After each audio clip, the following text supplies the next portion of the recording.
10 का लेसन 1 का ऑब्जेक्टिव आप लोग को प्रैक्टिस कराने जा रहा हूँ और आप लोग इसको देखिए और मेरे साथ साथ आप लोग इसका प्रैक्टिस कीजिए। देखिए, क्लास 10 का पहला लेसन है वास्तविक संख्या और यह वास्तविक संख्या में पहला क्वेश्चन कह रहा है निम्नलिखित में कौन अपरिमेय है। तो इसमें देखिए अपरिमेय जो है जो रूट में होगा, देखिए 4 का वर्गमूल निकल जाएगा 2, इसलिए यह परिमेय हो जाएगा। इसलिए √5 का वर्गमूल नहीं निकल पाएगा, इसलिए क्या होगा, ये √5 इसका आंसर हो जाएगा। नेक्स्ट अगला क्वेश्चन देखेंगे, एक परिमेय तथा एक अपरिमेय संख्याओं का योग या अंतर होता है। तो परिमेय तथा अपरिमेय संख्याओं का योग और अंतर अपरिमेय ही संख्या होती है। तो अपरिमेय संख्या पर हम क्या करेंगे, क्लिक कर देंगे। और इसका अगला क्वेश्चन है, प्रत्येक धनात्मक समपूर्णांक निम्न में से किस रूप का होता है। सभी जो धनात्मक पूर्णांक होते हैं वो इसमें देख लेंगे समपूर्णांक इसमें कौन है। तो 3 विषम है, यहाँ पर है 2q जो है समपूर्णांक का रूप का है। उसके बाद से अगला क्वेश्चन है, धनात्मक विषम पूर्णांक निम्न में से किस रूप का होता है। तो धनात्मक जो विषम पूर्णांक होता है वह क्या होगा, वो 3q के गलती ऑप्शन टिपा गया, 2q + 1 का रूप का होता है। अगला क्वेश्चन है कि दो परिमेय संख्याओं के बीच अधिकतम कितनी परिमेय संख्या होती है। तो जो भी दो परिमेय संख्या होता है उसके बीच में अनंत परिमेय संख्या लिखी जा सकती है। अब कह रहे हैं 6 से 25 का भाज्य गुणनखंड में 5 का घात होगा। अब देखिए 6 से 25 के जब फैक्टर तोड़ेंगे तो 5 कितना होगा ये आपको बताना है। तो इसका 5 का घात होगा 4। अब पूछ रहा है √1 क्या चीज़ है। तो √1 क्या चीज़ है, परिमेय संख्या। √1 अपरिमेय संख्या है। अब कह रहे हैं 2 या 2 से अधिक अभाज्य संख्याओं का HCF होता है। तो जो 2 या 2 से अधिक अभाज्य संख्या तो उसका HCF 1 होता है। नेक्स्ट क्वेश्चन कह रहा है निम्नलिखित में कौन अभाज्य संख्या है। तो 11 इसमें क्या है, अभाज्य संख्या है। उसके बाद कह निम्नलिखित में कौन अपरिमेय संख्या नहीं है। इसमें बताना है कौन अपरिमेय नहीं है। तो अपरिमेय संख्या √11 अपरिमेय है, √15 भी अपरिमेय है। तो यह अपरिमेय नहीं है, √9 × √16। अब कह रहा है कि दो क्रमिक सम संख्याओं के HCF क्या होगा। जो दो लगातार सम संख्या के HCF कोई सम संख्या ही होता है, 2 होगा। उसके बाद कह रहा है √5 है, √5 क्या चीज़ है। तो एक अपरिमेय संख्या √5 है। अगला क्वेश्चन, यूक्लिड विभाजन निम्न में किन पूर्णांकों के लिए संभव है।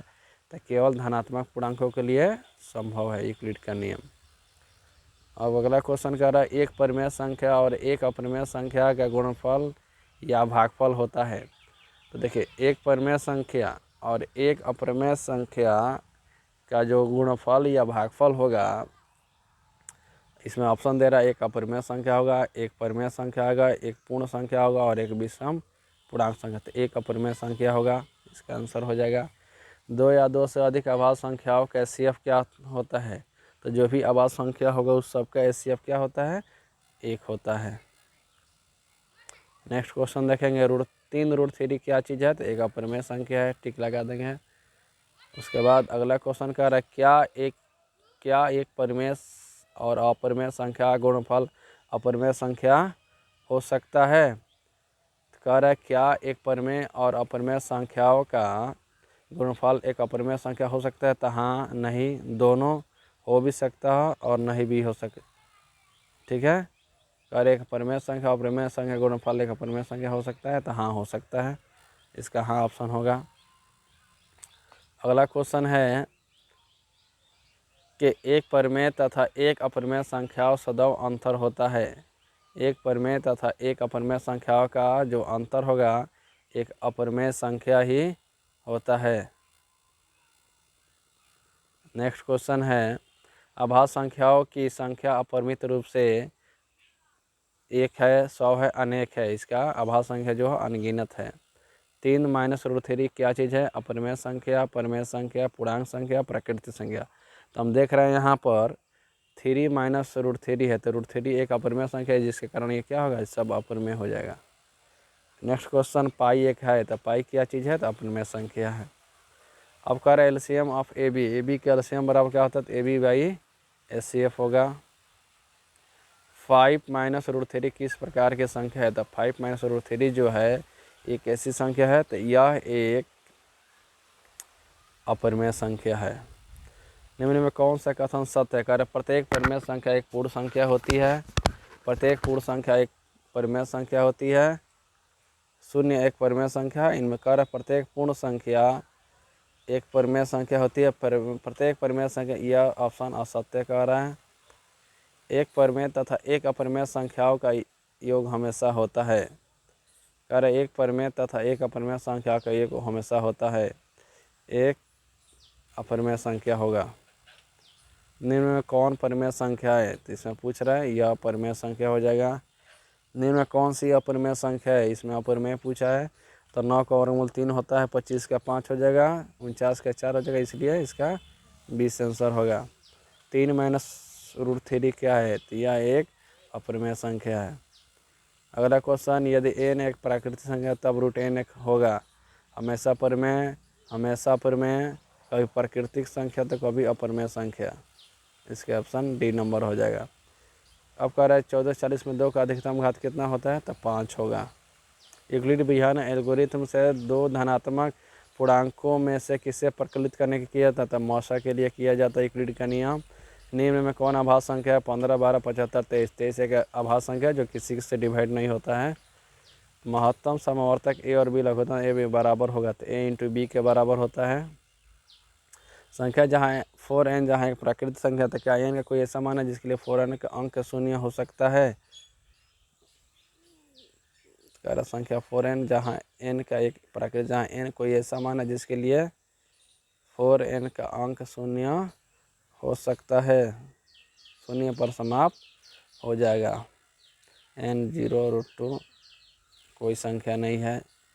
6 पर रूट कह रहा है, तो देखिए 6 है और √4 है, तो √4 का वर्गमूल 2 निकल जाएगा, 2 6 8 होगा, जो एक परिमेय संख्या बन जाएगा। नेक्स्ट क्वेश्चन, √7 है, तो √7 क्या चीज़ है, एक अपरिमेय संख्या है। 2 धन पूर्णांक ए तथा बी के लिए ए बराबर बी क्यूब प्लस आर किस, तो इसमें क्या होता है, जो ए क्यूब और बी आर में, तो B less than R less than B. अगर निम्नलिखित में सत्य कथन बताएं। अगर प्रत्येक पूर्ण एक परिमेय संख्या होती है, बात सही है। प्रत्येक भिन्न एक परिमेय संख्या, तो ये भी सही है। अब कह रहे प्रत्येक प्राकृतिक संख्या एक पूर्ण संख्या होती है।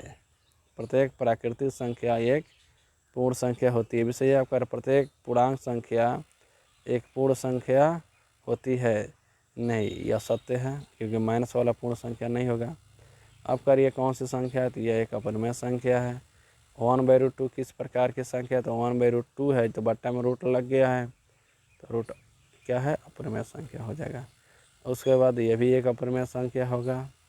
उसके बाद अगर संख्या रहे प्रत्येक बिंदु किससे प्रदर्शित करता है, तो वास्तविक संख्या करता है। संख्या 50, 25 और 50 के CF और LCM का गुणनफल क्या होगा, तो दोनों का क्या करेंगे, CF और LCM निकाल देंगे। तो इसका CF आएगा 25, LCM आएगा 50, तो 50 में जब 25 से गुणा करेंगे, तो 25 5 125, 1250 इसका आंसर हो जाएगा। अब करिए कौन सी संख्या है, तो यह परिमेय संख्या है। √3 क्या है, ये एक अपरिमेय संख्या है। कह रहा 2 तथा 2.5 बीच की अपरिमेय संख्या है। अब इसके बीच की अपरिमेय संख्या ज्ञात करना है, तो बताना है 2 और इसके बीच, ये हो जाएगा √5 हो जाएगा। सबसे छोटी संख्या जो 8, 16 और 22 का प्रत्येक से विभाज्य हो जाए, तो 16, 11, 8, 88, 88 दूना 176 संख्या। कर 3 4, तो ये हो जाएगा 8 तरीका 24 घंटे के बाद एक दूसरे से मिलेंगे। अरे यह एक सिद्ध किया हुआ कथन होता है और इसे एक अन्य कथन को सिद्ध करने में प्रयोग करते हैं। परिमेयिका, समीकरण, गुणनखंड, बहुपद। परिमेयिका जो है, अगर वृत्तकार पथ पर 3 धावक एक ही स्थान पर दौड़ना प्रारंभ करते हैं, तो एक चक्कर लगाने में क्रमशः 1 घंटा, 3 घंटा और 5 घंटा का समय तीनों प्रस्थान पर बिंदु पर कितने बिंदु पर मिलेंगे, तो क्या करेंगे, 1, 3 और 5 का तीनों के एलसीएम निकाल लेंगे, तो 3, 1, 5 का एलसीएम आएगा 15।